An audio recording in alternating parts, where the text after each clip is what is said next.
kali ini temennya si Mbak Nat ini, dia cuma bertahan dua minggu. Wow. 2 minggu bertahan. Si Mbak Ina ini? Mbak Ina ini bertahan 2 minggu. Pas di malam tahun baru dia resign. Tuh, ini berarti udah 4 orang keluar nih? Ada sekitar 5 sebenarnya. Enggak, semenjak pindah ini udah 5 orang pindah? Semenjak pindah udah 12.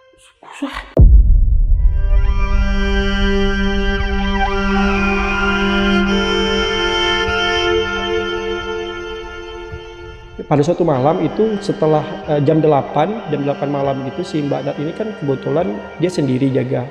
Dia keluar mau buang air kecil, itu saat itu belum ada lampu bang.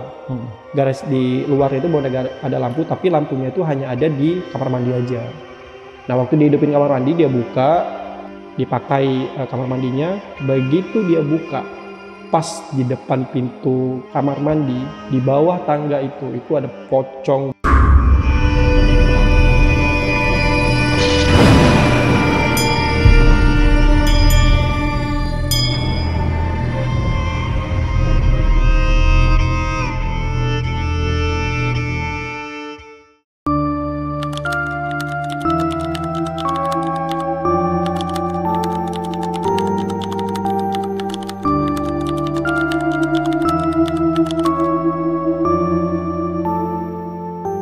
Halo teman-teman, malam ini bakal ada cerita dari seorang pengusaha laundry yang ada di daerah Cakung, Jakarta Timur. Jadi dia selama usaha laundry ini banyak nih ngalamin kejadian-kejadian horor, bahkan sampai pindah tempat usaha.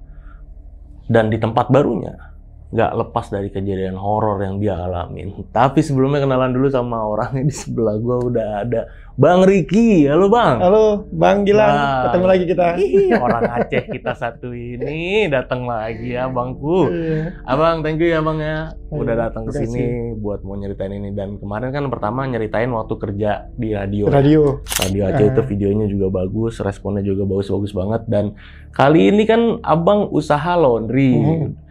Dan ternyata ngalamin kejadian horor di tempat laundrynya. Iya, benar. Nih, kenapa bisa nih Bang? Nah, saya pun bingung Bang. Bingung ya? Bingung. Sampai, ya memang nggak bisa diterima logika sih sebenarnya. Ada beberapa hal yang nggak bisa diterima logika, sampai akhirnya ada bukti yang nanti mungkin bisa Bang Gilang lihat sendiri. Iya. Jadi ada rekaman CCTV-nya nih Bang yang ketangkap, dan nanti memang bisa penonton sendirilah nih yang nilai apa. Penonton sendirilah yang berpendapat ya. Kita kan hanya di sini ngasih cerita aja, nge-sharing cerita, dan ya udah nih ada rekamannya nih, nggak tahu ini apa. Terbiarin mereka aja lah yang nilai ya. Dan Abang pun sendiri kan sebenarnya masih nggak yakin nih gimana nih. Iya, benar. Karena apa yang Abang lakuin ya hanya mencari yang terbaik lah buat usahanya kan. Bahkan sampai pindah tempat juga. Dan yang paling epic Bang, katanya karyawan Abang di tempat laundry udah ganti orang nih Bang. 12 orang loh. 12 orang. 12 orang keluar ya.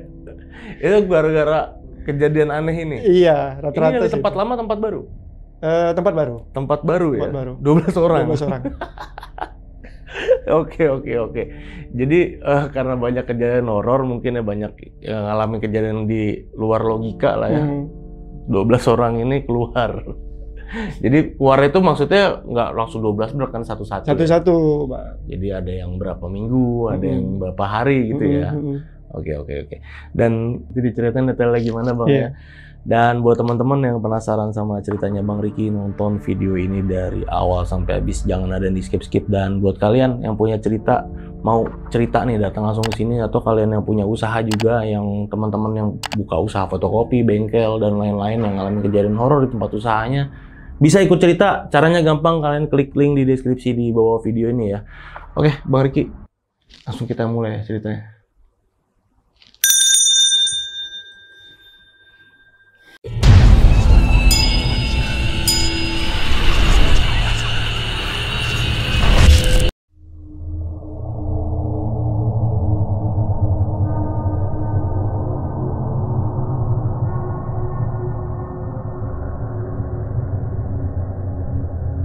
Kejadian yang saya pengen ceritain itu Bang, sebenarnya masih ada kaitannya dengan laundry yang saya sebelumnya. Jadi saat ini kan saya buka usaha ya, ada laundry. Nah, kebetulan dalam setahun ini saya udah 2 kali pindah laundry. Nah, laundry yang pertama itu di daerah Perumpung. Nah, di daerah Perumpung ini kita bertahan cuma 2 bulan. 2 bulan doang? 2 bulan bertahan. Sebentar loh itu? Iya, sangat sebentar Bang. Padahal itu tempatnya ya saya bilang strategis ya, karena kan kawasan padat penduduk. Kawasan padat penduduk juga sewanya juga murah. Tapi ada hal-hal yang sampai sekarang ini bisa dibilang nggak masuk akal sih. Dan itu juga salah satu alasan kenapa saya akhirnya pindah ke daerah Cakung. Laundry ini kan sebenarnya project saya sama teman Bang. Kita buka dan kebetulan si teman saya ini itu menyarankan untuk bukanya di daerah Pelumpung. Kebetulan daerah Pelumpung ini di rumah tantenya. Nah, rumah tantenya. Jadi ada garasi, space garasi. Kita buka laundrynya di garasi mobil tersebut. Jadi awalnya saya berpikir, oh ini marketnya bagus nih. Jadi saya hanya survei sebentar ke daerah tersebut, jumpa dengan tantenya. Dan memang waktu survei itu sebenarnya waktu masuk ke rumah itu memang sudah merasa suasana rumahnya itu agak kurang nyaman. Jadi di dalam rumahnya itu memang banyak guci besar-besar Bang. Kemudian ada yang agak terganggunya itu sedikit bau ya, bau pesing gitu. Bau pesing. Tapi saya nggak terlalu berpikir macam-macam karena tujuan saya utama ke situ kan silaturahmi dengan tantenya dan juga ngelihat tempat lokasi. Nah, setelah saya lihat tempat lokasinya bagus, akhirnya mulailah saya loading barang. Loading barang. Selang 3 hari saya loading barang, saya set tempat, sampai akhirnya saya ketemu ibu-ibu. Ibu-ibu itu kebetulan tetangga si tantenya ini, pas di depan rumah. Jadi ibu-ibu itu bilang gini, Mas, mau buka apa? Saya bilang buka laundry Bu. Saya bilang, oh betah-betah ya. Kalau ada apa-apa, ya anggap aja biasa aja gitu. Maksudnya Bu, nggak apa-apa, nanti Mas tahu sendiri kok. Seperti itu. Ya saya kira mungkin ya masalah banjir, ya kalau terus kemudian kalau ada bocor ataupun gimana, misalnya kurang customer, ya namanya juga usaha, mungkin saya berpikiran positifnya ya seperti itu. Nah, saya sampai nggak pernah berpikir kalau yang dimaksud ibu-ibu itu adalah hal-hal yang berkaitan dengan gaib Bang. Nah, sampai memang setelah kita buka 2 minggu, saya punya 2 orang karyawan. Yang satu adalah mungkin saya sebut aja namanya Mbak Ami, satu lagi Mbak Nat.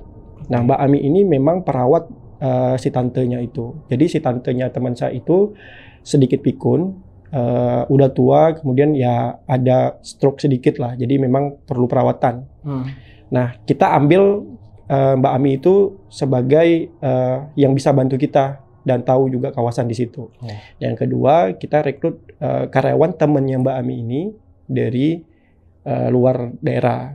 Jadi mereka tinggal berdua di situ. Jadi rumahnya ini Bang, sebenarnya rumah dan di atasnya itu ada kontrakan. Kontrakan juga, kos-kosan gitu, ada 3 kamar.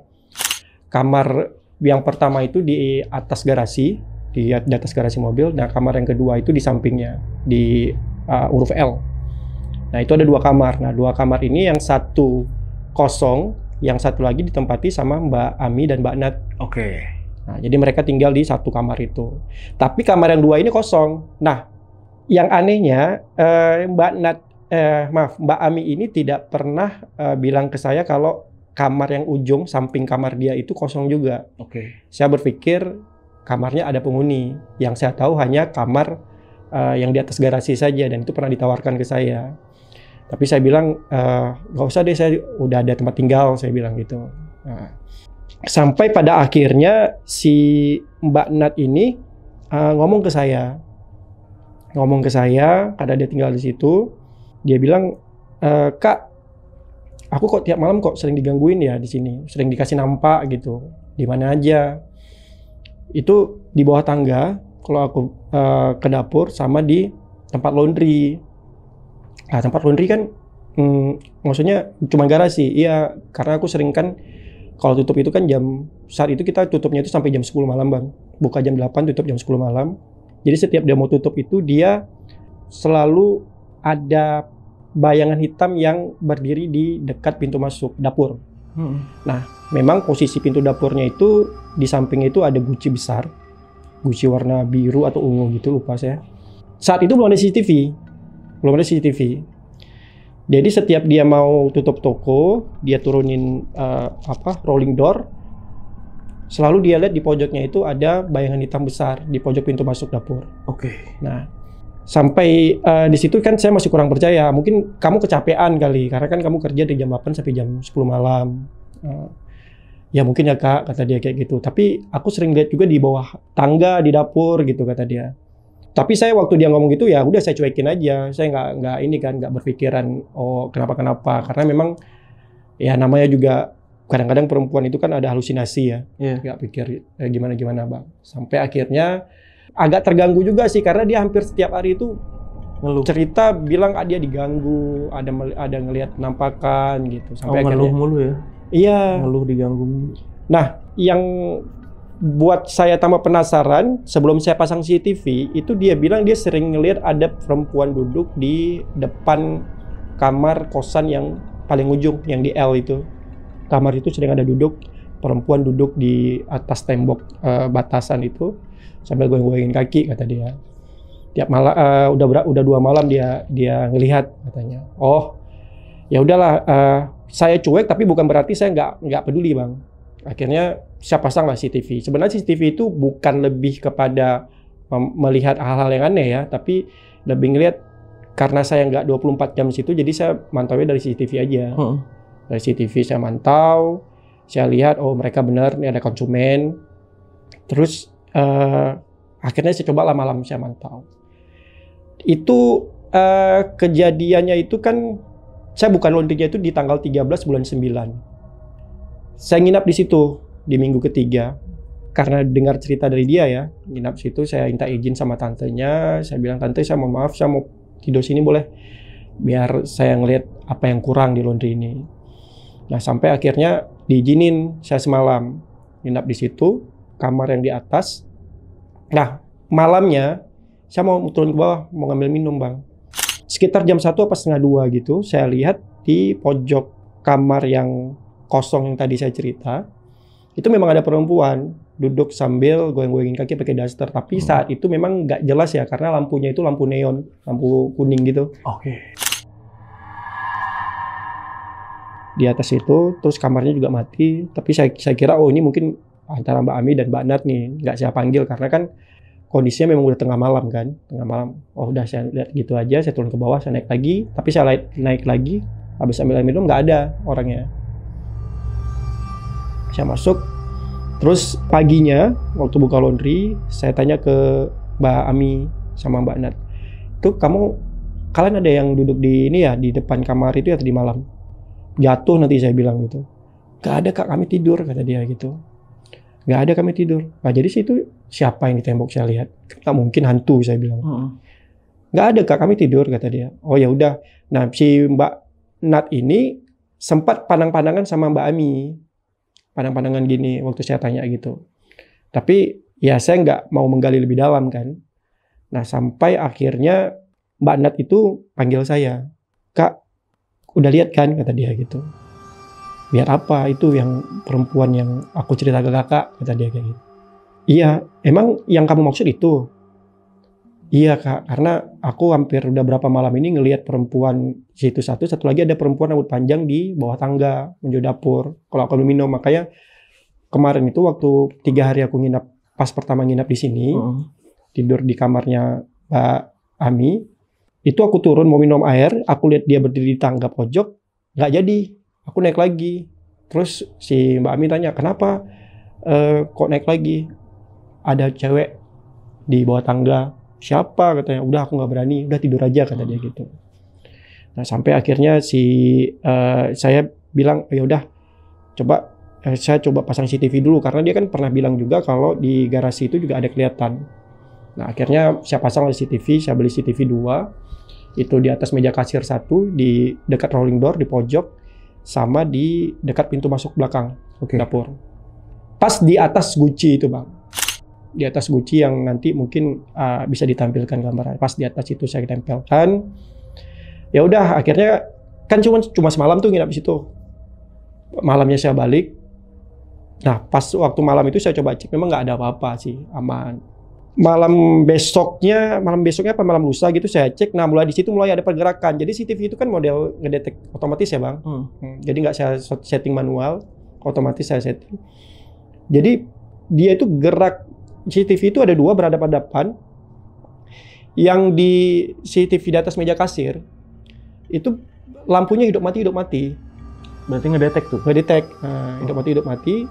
Kemudian yang di belakang, dekat pintu dapurnya itu justru enggak hidup lampunya, tapi mutar-mutar aja. Mutar. Saya kira apa nih kan? Saya lihat di situ nggak ada apa-apa. Nah, selang 15 menit itu yang di belakang di CCTV di belakang pintu dapur itu, dekat pintu dapur, itu mutar ke arah kanan. Disitulah saya tambah yakin kalau memang apa yang dibilang sama si Mbak Nat ini memang benar. Jadi memang bentuknya itu hitam, kayak asap hitam pekat tapi bentuk lonjong gitu.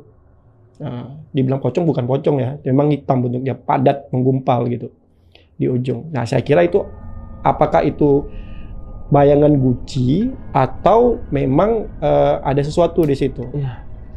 Saya sempat geser lagi kan dia setelah CCTV-nya ke arah kanan itu geser lagi ke kiri, ke depan dan ke kiri. Begitu balik lagi itu nggak ada lagi bayangannya. Di situ mulai aneh. Sampai akhirnya mulailah sebulan setelah kita buka itu mulai mereka itu terutama si Mbak Nat ini gangguannya lebih ekstrim, Bang. Kita itu punya kamar mandi di luar di bawah tangga. Kamar mandinya itu kemungkinan untuk akses anak kos yang 2 orang itu, yang 2 kamar atau 3 kamar itu, kalau seandainya ada yang kos itu bisa turun ke bawah kamar mandinya. Pada suatu malam itu setelah jam 8 malam gitu, si Mbak Nat ini kan kebetulan dia sendiri jaga Mbak Aminya ini di dalam. Dia keluar mau buang air kecil, dia panggil si Mbak Aminya ini, "Mbak, aku mau ke toilet sebentar, tolong jaga kasir," katanya. Mana tahu ada pelanggan. "Oh iya," katanya.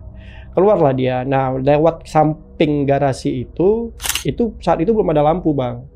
Garasi di luarnya itu belum ada lampu, tapi lampunya itu hanya ada di kamar mandi aja. Nah, waktu dihidupin kamar mandi, dia buka, dipakai kamar mandinya. Begitu dia buka, pas di depan pintu kamar mandi, di bawah tangga itu ada pocong. Dia kaget, dia teriak, "Pak!" katanya. "Pocong!" kata dia gitu. Dia tutup pintu sampai si Mbak Nat itu nangis di situ. Akhirnya si Mbak Aminya ini keluar pakai bahasa Jawa. Dia bilang, "Apa?" katanya. "Itu ada pocong di bawah tangga," kata dia gitu. "Udah buka pintu, nggak ada apa-apa," kata dia gitu. "Buka, gelap ini," kata dia. Ya udah, akhirnya dibuka pintu, memang nggak ada apa-apa karena memang si Mbak Aminya itu kan di situ. Di situ dia buka apa? "Udah, kita tutup aja terus, nanti biar bilang sama Kak Ricky kita tutup cepat."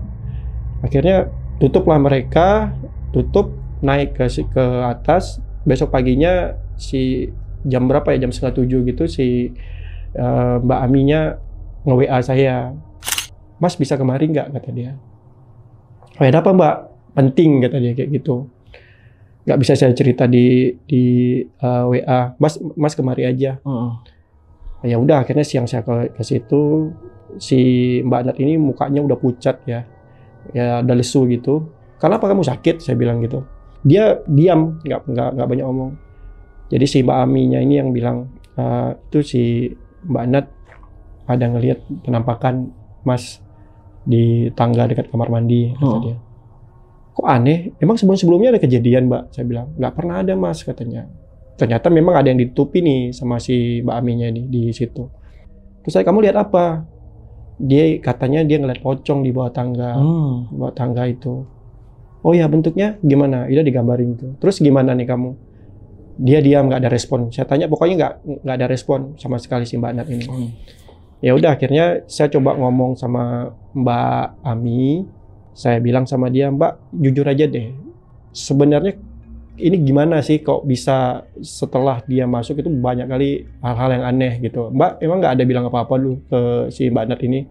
Memang nggak ada Mas, kata Mbak jangan bohong. Saya bilang masalahnya ini titipan dari teman saya ya yang di Belanda, si Ujo, saya panggilnya Ujo, saya nggak sebutin nama aslinya. Dari Ujo, katanya untuk buka sini kan seharusnya nggak ada apa-apa. Ini kok ada kejadian hal-hal yang aneh, gitu. Ya udah, nggak Mas, sebenarnya memang sebelum itu saya tanya dulu, itu sebenarnya di kamar itu ada yang nempatin nggak sih? Saya bilang di kamar yang kosong itu nggak ada Mas. Loh, terus kenapa kemarin nggak bilang ke saya gitu? Kan bisa biar si Mbak Nat aja pindah ke kamar yang kosong itu kan, biar ada yang nempatin. Iya, memang itu nggak dikasih tempatin, katanya buat anak kos aja gitu. Ya kan nanti kita bayar juga, saya bilang kayak gitu. Kan kita bayar. Iya Mas, nggak tahu, ibu memang nggak kasih, kata dia. Sampai akhirnya, oh ya udah, kalau karena si tante bilang udah nggak ngizinin, ya udah nggak apa-apa. Akhirnya tetaplah berdua. Nah, selang berapa saat itu, sorenya si Mbak Nat itu baru ngomong sama saya. Dia bilang, Kak, kita pindah aja, katanya. Saya kayaknya nggak kuat di sini karena saya hampir tiap malam itu nggak berani turun ke bawah, dan laundry sekarang nggak berani kita tutup di jam 10 lagi, jam 8 itu selalu kita tutup karena sepi banget di situ. Sampai akhirnya ya udah, saya nggak bisa ngambil keputusan, saya harus ngobrol dulu nih sama teman saya. Akhirnya saya menjelang 2 bulan saya coba konfirmasi ke teman saya, ya udah Bang, cari aja tempat yang baru. Oh ada nih, kebetulan di tempat saya strategis tempatnya nih, itu pasti konsumennya banyak, saya bilang gitu. Udah saya kasih foto, kemudian saya kasih semuanya, dan mereka setuju. Oke. Setuju Bang. Nah, pindahlah ke tempat yang baru. Dari situ pindahnya. Iya. Karena si Mbak Nat ini ngeliat pocong itu. Iya, sebenarnya nggak pocong aja dia lihat, perempuan sama yang bayangan besar tinggi di Dan garis. ketika dia lihat pocong itu, masuk nggak sih rekaman CCTV-nya? Kan di kamar mandi samping Bang. Oh iya. CCTV pasangnya hanya di garasi. Dan tapi kalau seandainya ada di luar, kemungkinan kelihatan ya, karena juga itu kan lampunya gelap. Bukan gelap, memang nggak ada. Yang bayangan hitam itu kelihatan? Ada kelihatan, tapi kebetulan CCTV yang saya pakai yang di Rumpung itu udah nggak berfungsi lagi. Memory card-nya ada saya bawa, tapi memang korup. Nanti boleh dicek. Memang ada di situ kelihatan file korup gitu. Iya, filenya korup. Aneh ya. Korup. Setiap ada kejadian horor tuh pasti file korup. Dan Seringan gitu ya? Itu saya kurang tahu juga ya Bang Gilang ya. Tapi memang korup, nggak bisa saya putar. Akhirnya kan pindah nih Bang. Pindah kita ke tempat yang baru, di tempat saya saat ini. Dan saya berharap sih aman-aman aja ya. Aman-aman aja. Tapi ternyata ya tidak semudah yang saya bayangkan. Maksudnya ekspektasi saya ternyata nggak aman-aman juga. Gitu. Kalau tempat yang baru ini dekat rumah nih. Iya, dekat tempat tinggal. Dekat tempat tinggal ya. Ya, jalan kaki sih ya 5 menit, nggak sampai 5 menit lah, 2 menit itu udah nyampe. Yang di daerah Cakung ini ya. Udah diakses juga kan. Dan juga saya bisa ngontrol 24 jam gitu. Sampai akhirnya ya udahlah, kita demi kenyamanan mereka, saya keluar budget lah untuk mereka itu ngekos di daerah situ. Oh, dekat situ dikosin. Nah, hanya saja si Mbak Aminya ini nggak ikut. Jadi yang ikutnya cuman si Mbak Nat. Yang ngekos cuman Mbak Nat. Tapi saya minta, kamu ada nggak temen yang bisa diajak jadi partner kamu nih, jadi teman kamu? Oh ada Kak, katanya. Ini teman aku dari kampung juga. Kalau memang kakak perlu, ntar aku hubungin. Ya udah, oke. Akhirnya masuklah mereka. Gabung, saya pindah ke tempat yang baru ini di tanggal 13, tapi mulai operasinya itu di tanggal 15 Desember. Mereka tinggal di situ. Ya udahlah, tempat yang baru, artinya kan suasana baru nih, Bang. Nah, suasana yang baru. Dan saya coba pengen masang CCTV lagi nih di tempat yang barunya. Ternyata nggak bisa connect. Nah, memang nggak bisa dipakai CCTV-nya. Saya ganti memory card-nya juga udah nggak bisa. Oh, udah rusak berarti? Udah rusak. Padahal cuma 2 bulan pakai ya. Akhirnya ya udah, karena saya kira aman, tempatnya ini juga strategis dan kayaknya untuk kehalalannya kecil kemungkinan. Kecil ya? Kecil sekali ya. Saking tempatnya ini kayaknya kalau buat hal horor nggak mungkin. Nggak mungkin sama sekali. Nah, ternyata mereka juga kali ini temennya si Mbak Nat ini. Siapa ya namanya? Saya lupa. Saya bilang aja lah Mbak Ina ya. Saya lupa namanya. Dia cuma bertahan 2 minggu. Wow. 2 minggu bertahan. Si Mbak Ina ini. Mbak Ina ini bertahan 2 minggu. Pas di malam tahun baru dia resign. Gimana tuh ceritanya tuh? Dia bilang dia nggak sanggup. Pertama, nggak sanggup. Kenapa nggak sanggup? Nggak pinter katanya. Loh, memang saya kan tugasnya udah jadi bagi kan, dari bagi. Jadi seharusnya ya nggak ada masalah gitu. Nggak pinter kata dia. Nggak pinter nyuci gitu. Padahal namanya laundry kan tinggal masukin ke mesin aja kan. Iya. Masukin ke mesin. Tapi alasan dia itu alasan klasik sih. Saya udah diterima di tempat lain, Kak katanya. Saya kalau si Mbak Nat cuman mandangin dia aja, maksudnya dia cerita ke saya kalau bukan itu alasannya. Tapi si Mbak Nat ini juga nggak cerita. Dan yang saya agak bingung saat itu Bang, selang 1 hari si Mbak Inanya ini resign, besoknya si Mbak Nat ini pindah, resign. Waduh, dua-duanya. Dua-dua pindah. Dia bilang, Kak kayaknya aku juga resign deh katanya. Kenapa aku balik kampung? Dan disuruh orang tua. Jadi kosong dong saya. Ya maaf ya Kak, nggak bisa ngelanjut kata dia kayak gitu. Saat itu kan bingung ya saya Bang ya. Ini nggak benar nih, udah nggak benar. Akhirnya saya coba cari alternatif. Ya udah beberapa hari saya yang jaga tuh. Saya jaga sembari saya cari pengganti. Saya buka loker. Alhamdulillah di hari keempat itu adalah yang masuk. Saya langsung suruh kerja. Dan yang masuk juga nggak bertahan lama Bang. Nggak bertahan lama. Jadi di bulan 1 ya, di bulan 1 itu sudah mulai kerja. Saya rekrutnya langsung 3 orang. Yang 1 bertahan cuman 3 mingguan nggak salah saya, nggak sampai sebulan. Katanya dia sakit, demam, nggak dikasih lagi kerja sama suaminya. Gitu.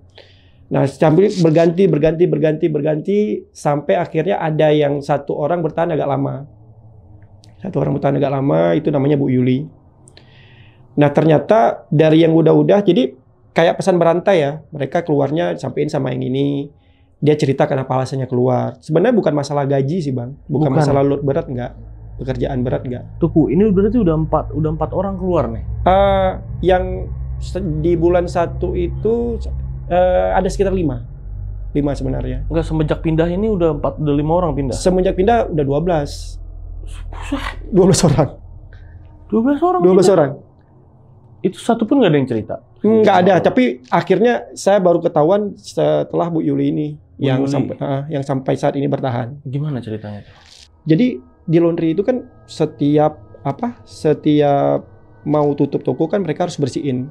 Walaupun udah bersih di pagi hari mereka ngepel, malamnya juga mereka harus ngepel lagi bersihin. Tapi setiap mereka pagi itu pasti itu berantakan semua.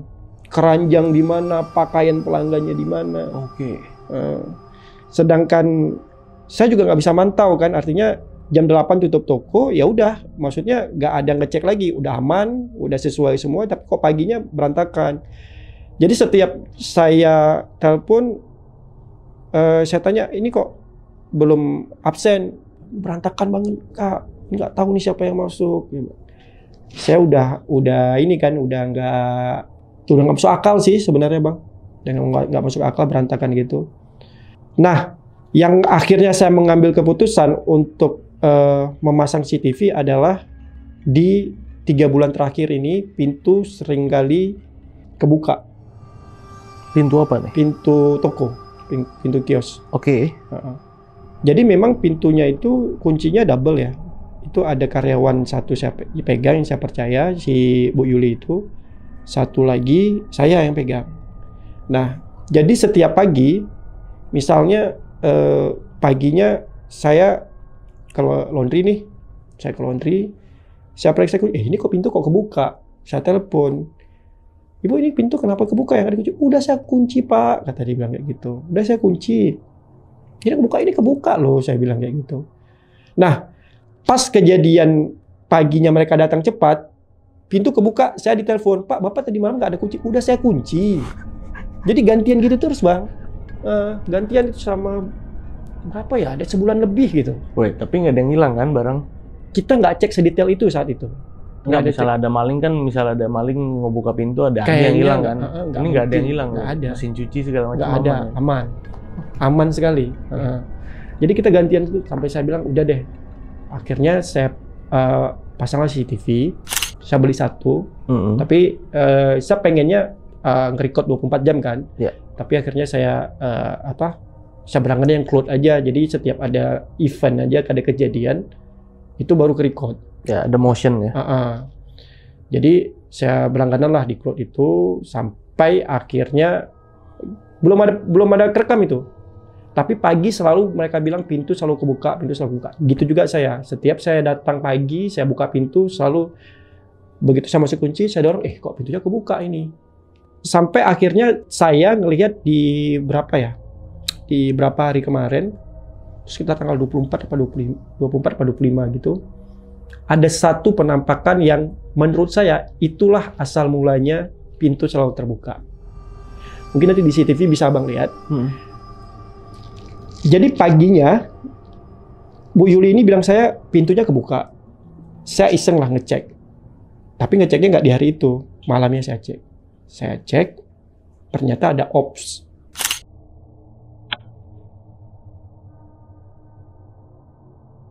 Lewat di CCTV. Jadi untuk yang CCTV ini Bang, dia memang nggak nge-record 24 jam, tapi kalau seandainya dia ada pergerakan, pasti nge-record. Ke-record gitu. Bahkan kalau nyamuk aja dia nggak akan ke-record. Nyamuk atau serangga nggak ke-record.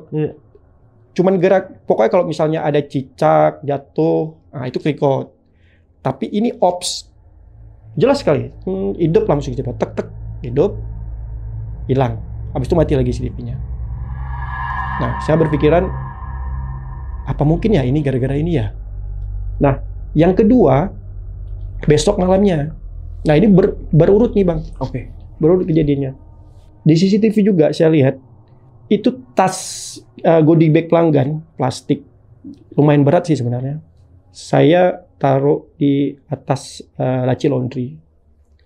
Di bagian ke-3 apa ke-4 gitu. Memang nggak pernah jatuh ataupun apalah, karena berat tasnya. Tiba-tiba kayak dijatuhin. Tep, jatuh.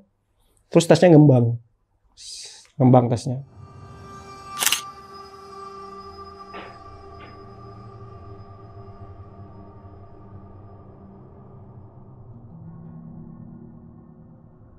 Sebelum tas itu jatuh, Bang, ternyata saya mundurin, itu ada cahaya merah. Kayak bias gitu di dinding depan lemari yang jatuh tasnya itu. Saya sempat berpikiran itu mobil. Tapi kalau mobil nggak mungkin. Kenapa? Toko saya itu di ujung dan kayaknya kalau dari mobil pun bias cahayanya nggak dari kanan ke kiri, pasti dari kiri ke kanan.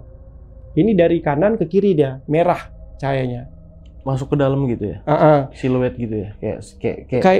Kayak gimana ya? Kayak bias cahaya mobil lampu lewat gitu.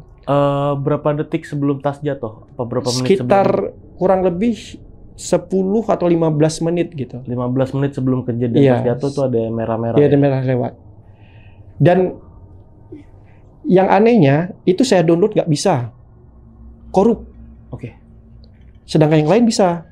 Itu aja yang nggak bisa saya download. Tas jatuh bisa tuh? Tas jatuh bisa. Oke. Sinar itu yang nggak bisa saya itu. Waduh. Sampai akhirnya saya screen record lah dari handphone. Di situ baru saya bisa lihat jelas. Oh bisa ya? Ada screen record? Ada.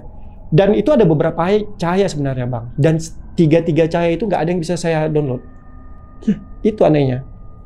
Itu ada saya kirim cahayanya, nggak bisa saya download.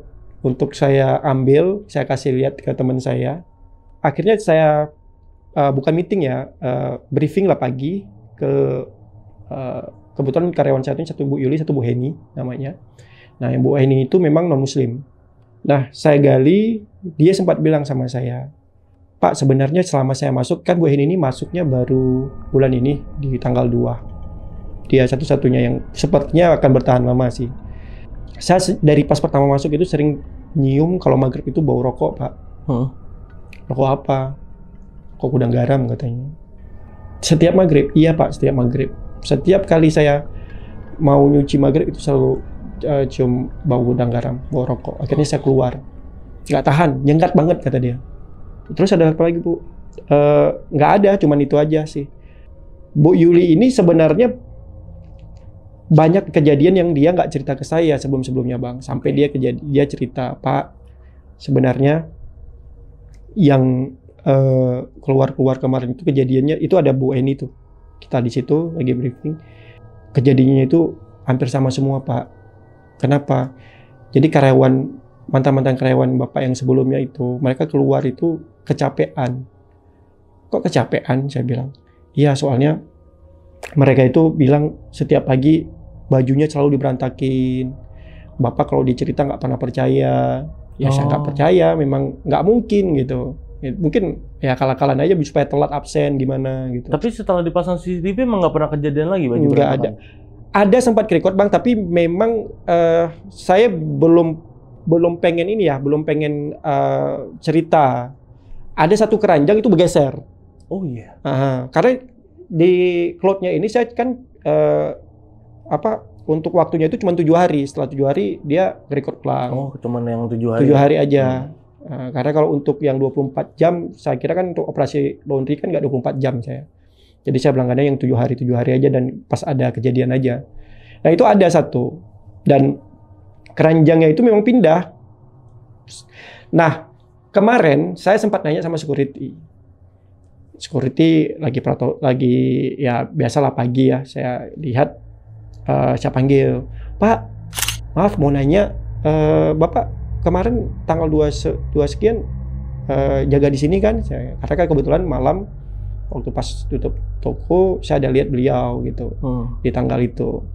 Iya kenapa Pak Riki kata dia bilang. Enggak, saya mau nanya itu waktu Bapak patroli sering lihat yang aneh-aneh kayak di laundry saya. Oh nggak pernah Pak, gitu dia bilang.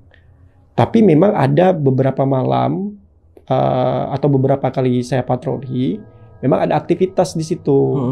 Aktivitasnya mesin cucinya itu jalan. Bingung saya, kok mesin cuci bisa jalan? Sedangkan saya pastikan karyawan Bu Yuli sama si Bu Heni ini udah cabut semua. Iya, udah nggak ada orang ya di sini. Jadi segala sesuatu yang membahayakan itu mereka cabut dari tabung, dari regulator, dari stop kontak itu udah dimatiin semua kecuali lampu depan itu memang harus dinyalain. Jadi CCTV saya ini kan Bang Gilang memang cuma satu. Hanya berada di atas kasir, tapi karena tokonya itu nggak terlalu besar, jadi bisa mantau semua. Iya. Hanya saja memang CCTV itu kan ada dua kamera ya. Tapi kamera yang untuk nge-record yang kena mesin cuci hanya setengah aja, digitalnya itu nggak ada masuk. Maksudnya kepotong langsung ke mesin pengering. Jadi saya nggak bisa lihat memang benar ada aktivitas atau enggak di situ. Dan biasanya kalau untuk mesin cuci ada aktivitas itu nggak ke-record di CCTV karena kan nggak ada pergerakan. Jadi stuck itu, jadi nggak ada kelihatan apa-apa gitu. Sampai akhirnya saya coba nanya ke teman saya bilang minta tolong dong, kapan ada waktu boleh dilihat di laundry ini ada apa nih, kayaknya kok udah agak kurang nyaman. Sebenarnya gangguan terhadap karyawan itu secara langsung menampakkan nggak ada Bang. Nah cuma saya mikir gini, ya sebenarnya nggak mau suzon juga ya sama yang lalu-lalu. Tapi memang sepertinya ada keterkaitan antara di Perumpung dan di tempat yang baru ini. Nah mungkin di Perumpung kejadiannya itu memang wujud karena bisa jadi Perumpung itu banyak guci antik. Nah tapi dan ada keanehan juga Bang. Jadi gini, si tante yang punya kontrakan atau rumah yang di Perumbung itu, dia selalu berubah-berubah orangnya. Ada satu waktu dia nggak suka ngelihat saya, ngelihat cowok. Saya nggak tahu penyebabnya apa. Dia nggak suka lihat cowok. Jadi setiap saya di situ lama ataupun saya jaga sampai malam, dia pasti bilang sama si Mbak Aminya ini, itu kapan pulang? Ngapain dia di sini lama-lama? Kaget saya dibilang gitu. Sampai Mbak Aminya ini, mohon maaf, dia bilang, Mas, mohon maaf ya, si ibu nanya Mas kapan pulang. Maksudnya? Iya, dia tadi di dapur marah-marahin kita berdua. Pas mereka lagi makan malam, si Mbak Nat sama Mbak Aminya ini lagi makan malam, di situ si tantenya tuh nanya, ngapain dia lama-lama di sini? Kata dia. Itu satu. Nah yang kedua, dia minta waktu kita pindah, kan sebelum survei saya ada survei garasi sih Bang. Memang di situ ada lukisan, tapi lukisan itu menurut saya nggak ngaruh juga sih. Ada sofa bekas, ada lukisan sama ada Gucci. Nanti ada video singkatnya juga saya kirimkan. Itu dia minta dikembalikan ke posisi semula. Jadi hal-hal yang benda yang ada di gudang, di garasi itu ditempatkan di semula. Nah permasalahannya ada satu sofa yang udah dibawa sama tukang bekas ngambil barang bekas. Tukang loak. Tukang loak. Ya saya mau gimana lagi ya kan? Nggak ada, dia pokoknya minta ditaruh di garasi itu. Termasuk lukisannya juga. Dan segala sesuatu yang dipindah tempatkan lagi seperti semula. Nah memang saat itu kita nggak ada melaksanakan apa yang si tantenya bilang. Si tante yang punya kontrakan itu bilang. Jadi ya udah, begitu selesai saya minta izin, saya konfirmasi ke teman saya yang ponakannya ini, ya udah Bang, ntar biar gua bicara sama tante. Ya udah, jadi sepertinya kalau menurut saya ada hal yang belum saya pribadi selesaikan, berujung berdampak dengan usaha yang selama ini saya jalani nih di tempat yang baru. Karena sampai detik ini sih gangguannya. Oke.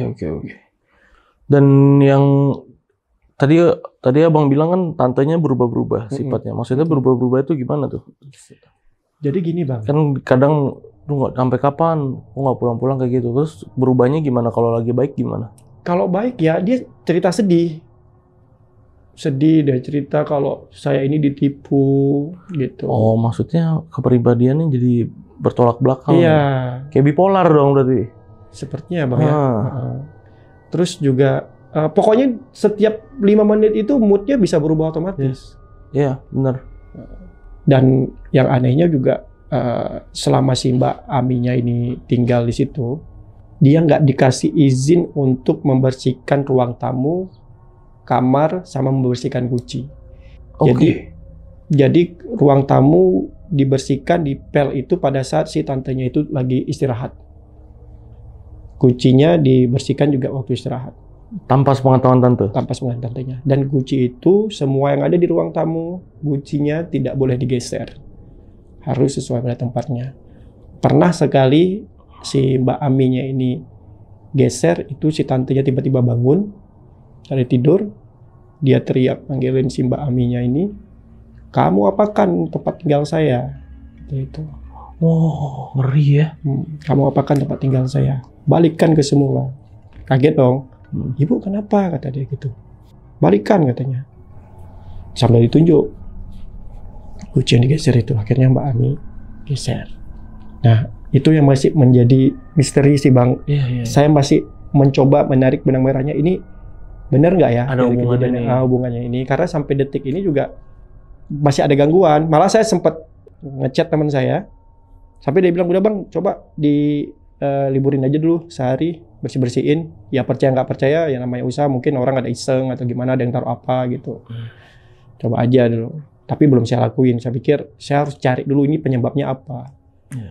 Terus si ibu-ibu yang di depan yang sempat saya cerita tadi, Bang, waktu kita pindah, kita bongkar. Mas, ya Bu, mau pindah? Katanya. Iya. Waduh, nggak tahan ya, kata dia bilang gitu. Maksudnya Bu, ya nggak tahan kan katanya. Karyawannya Bu sering ngelihat yang aneh-aneh. Gitu jadi. Ibu-ibu tuh. Pasti gara-gara yang di depan pintu kamar itu kan, Saya tanda tanya, berarti ibu-ibu ini sering lihat. Iya. Nah, sering lihat. Saya tanya, ibu kok tahu? Saya hampir setiap malam kalau anak saya pulang selalu ngelihat ada perempuan duduk di atas tembok itu lagi goyang-goyang kaki. Saya kira itu yang ngontrak di situ. Nah, tapi waktu pas saya nanya ke Mbak Aminya bilang nggak ada. Dia cuma sendiri di atas, di kamar yang dekat tangga mau turun itu, di situ. Dan Mbak Ami selama tinggal di sana sendiri itu nggak ngalamin apa-apa ya? Lebih ke bau aja ya bang. Jadi setiap malam itu ada aroma-aroma nggak jelas ya. Mau itu terus palingan dia bilang kayak ada orang besar badan berbulu itu di kamarnya sih. Oh iya. Ya. Terus Bang Riki ada nanya ke temen nggak tentang rumah si tante itu gimana? Yang tanya teman yang gimana? Yang itu kan tantenya teman. Oh, kan ini. Iya. Dia jujur sejujurnya dia sendiri hampir dibilang jarang sekali karena kan teman saya ini di Belanda tinggal. Iya. Nah, jadi kalau pulang ke Indo pun dia jarang ke rumah tantenya. Oh. Paling dalam 2 tahun mungkin sekali dia ada pergi ke rumah tantenya. Gitu. Karena ya sama aja, dia bilang ke saya juga ya ke situ juga nggak tahu mau cerita apa, palingan cerita ya yang sedih gitu. Selalu berulang-ulang. Dan nggak tahu ya guci-guci itu dapat dari mana semuanya. Nggak tahu karena si Mbak Ami bilang itu koleksi si tante udah lama. Berarti memang tadinya nih setiap hari selalu ada barang berantakan. Setelah dikerjain berantakan, saat dikerjain berantakan, dan memang itu yang membuat karyawan nih resign. Dan karena Bang Riki pun nggak percaya kalau di ini, akhirnya pasang CCTV. Ternyata pas dipasang CCTV nggak ada yang berantakan lagi berarti kan. Cuman ada waktu itu keranjang geser. Tapi yang berantakan stop nih berarti. Stop. Berarti kan mereka tahu nih. Iya. Dipasang CCTV. Gantiannya pintunya yang kebuka sekarang. Pintu tiap berarti pagi kebuka. Tapi pas pintu kebuka tuh masuk CCTV nggak? Nggak ada bang. Nggak ada. Maksudnya nggak ke-record CCTV karena kan CCTV-nya itu di atas pintu masuk. Di atas pintu masuk tapi pintunya itu nggak terbuka lebar. Oh, cuman kayak klek gitu. Didorong langsung kebuka. Oh, jadi kayak nggak dikunci. Nggak dikunci. Harusnya dikunci. Seharusnya. Jadi si pintu yang sering kebuka tutup CCTV di atasnya. Jadi nggak ke-record. Aduh. Memang nggak ada ke-record. Mobil. Ada videonya bang, HP-nya dibawa nggak? Ada. Udah saya kirim sih. Lihat ya. Yang sinar itu ya. Yang kayak ops gitu. Ops itu. Nah ini opsnya nih. Wih, pas banget lewat ya? Iya. Itu apa tadi, lampu? Iya, lampu CCTV-nya. Jadi setiap ada gerakan, dia kan ada langsung ngedetek itu kan? Iya. Gitu kan? Kalau seandainya lewat binatang, dia nggak akan hidup lampunya. Iya. Ini mati lagi. Mati lagi. Aneh ya. Terus yang ini, yang pas jatuh, ini Wih. Itu padahal nggak mungkin bisa jatuh. Enggak, berat. Dan ini ngembang tasnya langsung. Ngembang? Iya. Coba dia abang diperhatiin, itu tadi nanti coba bisa kita ulang lagi. Ini ngembang deh. Maksudnya gimana? Harusnya nggak ngembang. Jatuh aja kan seharusnya. Coba. Oh iya. Ih, anjir. Itu. Nah, terus 15 menit sebelum tas ini jatuh. Nah, inilah yang sinar yang saya maksud Bang Gilang. Sebentar. Ini harus saya screen record, nggak mau dia. Itu dia. Oh iya. Itu. Kalau dari lampu mobil nggak mungkin. Iya, dia dari kiri ke kanan kan seharusnya. Ini di depan ini kan tembok bang. Nggak mungkin masuk harusnya. Depan cahaya. ini tembok. Di depan ini juga kacanya memang di depan toko kita itu dinding juga. Agak di pos tadi, menit keberapa tuh? Ini udah ini bang. Ini memang saya iniin. Itu dia. Itu apa tuh? Sedikit. Itu apa tuh? Nah. Iya ya, kayak bener kayak lampu mobil, tapi bukan lampu mobil. Apa ya? Kayak bingung ya, nggak tahu ya. Kalau sekilas sih memang kayak lampu mobil gitu ya kan, bener kan? Karena setelah ini saya coba ngecek memang nggak mungkin kan lampu mobil lewat situ, Bang. Udah ngecek, udah dites gimana pun caranya. Nggak mungkin ada cahaya di situ ya. Dan ini rekamannya bukan cuma satu, ada dua lagi. Ada dua lagi, tapi yang saya record satu. Dan ini juga saya ambil rekamannya, nggak bisa saya download, korup juga. Iya. Jadi kalau mau dibilang lampu mobil banyak sanksinya nih. Satu, file korup. Iya. Korupnya pas di situ doang. Gitu doang. File lain nggak ada yang korup. Oke. Ada 3 bahkan dengan berbeda warna cahayanya. Terus sanksi yang ketiga, udah dites dari manapun nggak mungkin cahaya mobil masuk dari situ. Enggak. Ya. Dan yang keempat, yang paling telak, setelah kejadian itu ada tas jatuh. Iya. Kejadian yang tas jatuh. Kebetulan, maksudnya berkaitan. Iya. Ngeri ya. Karena memang kan, ya apalagi yang ops tadi ya. Ya banyaklah ahli-ahli CCTV mungkin dari sahabat lonceng, dari penonton di rumah juga. Kalau emang ada yang rekaman CCTV itu biasanya mereka pasti komen. Alah, ini mah kita tahu. Atau enggak mereka komen, gue sebagai teknisi CCTV cuman ketawa ngeliat ini kayak gitu-gitu. Oke, kita tahu memang pasti bisa lah dijelaskan secara logika. Tapi kalau mau digali dari, kita lihat dari sudut pandang misteri ini ya, kenapa timingnya pada saat itu, pada saat ada kejadian horor, timingnya itu loh yang ditanya, ya kan? Maksudnya kalau mau ada kayak gituan ya udah random aja waktunya, tanpa ada kejadian horor, ya kan? Ini pas, kenapa pas lagi ada kejadian horor, ya kan? Contoh kayak di sini dia kejadian waktu yang waktu kita cerita ada wahana Dupan tuh, si Bang Rizky, pas-pasan ada kayak gitu juga tadi, kayak toplasma set putih-putih terbang, set putih-putihnya muter depan pintu, pas-pasan di situ timing ada suara ngegrem depan pintu, dan kita bertiga di dalam studio ini denger, nggak ada yang nggak denger.